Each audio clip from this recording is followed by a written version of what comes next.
Today we'll be investigating Hooke's law.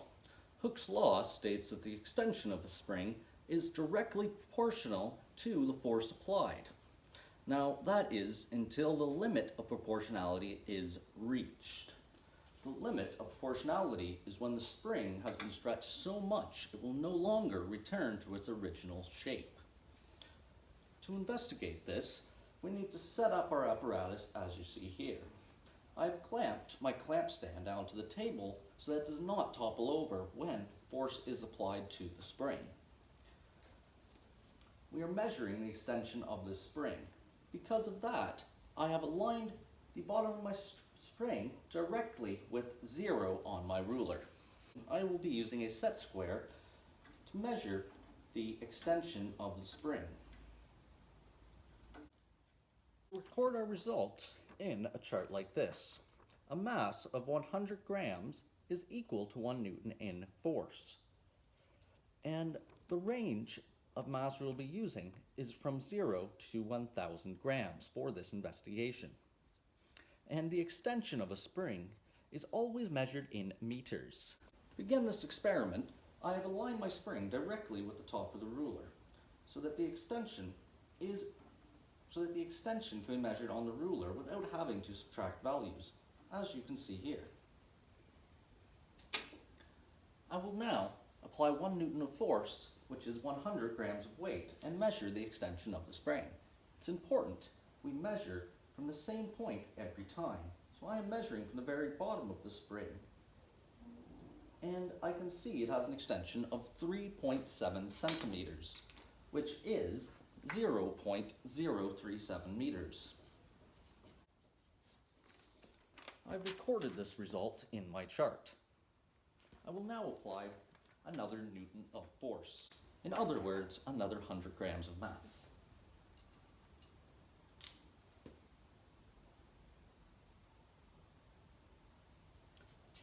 It's important we wait for our mass to stabilize, in other words, to stop moving before we record the extension of our spring.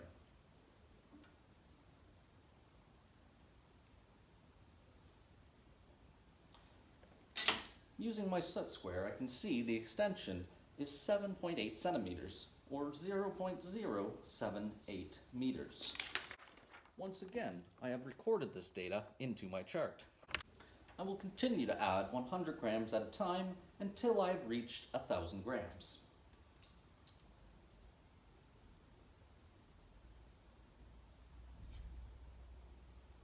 Using this set square, it's important we align it to the ruler as well as to our mass. This way, we can make sure that our ruler is straight so we will receive an accurate value. And I can see it is 11.9 centimeters, or 0.119 meters. I have once again recorded this result into my chart. Now adding another Newton of force,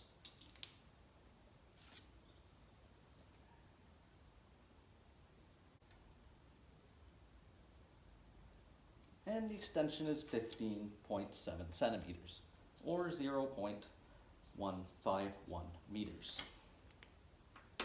I will continue adding 100 grams at a time until I have reached 1 kilogram in mass.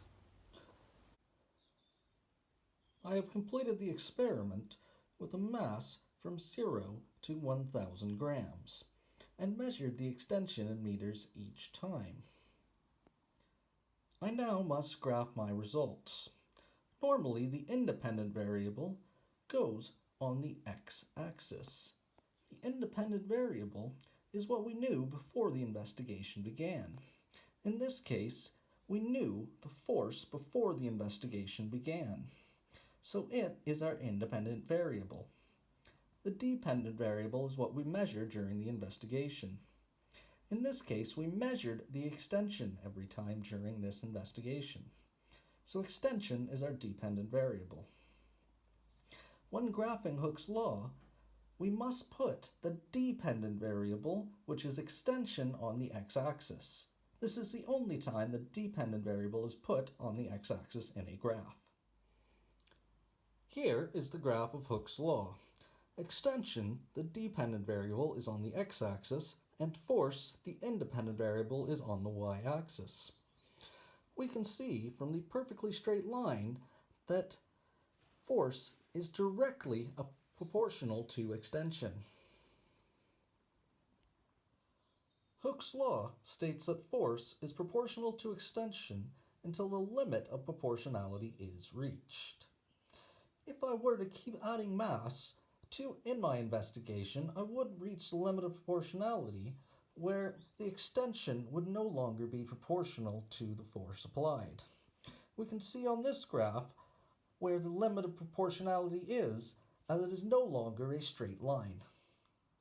The equation for Hooke's law states that the force is equal to the spring constant times the extension. By rearranging this equation, we get the spring constant is equal to the force divided by extension. This means that the slope of the graph is the spring constant. So the reason why extension is on the x-axis, even though it is the dependent variable, is because this way the slope of our graph is the spring constant. So if I want to calculate the slope of my graph, I will pick 2 points that are on my line of best fit, which I picked at exactly 9 and 4 newtons. And to find the slope, I find the change in y divided by the change in x, as you can see I've done here. It's important we include units in our final answer, which are newtons per meter. I have also rounded my final answer to 3 significant figures.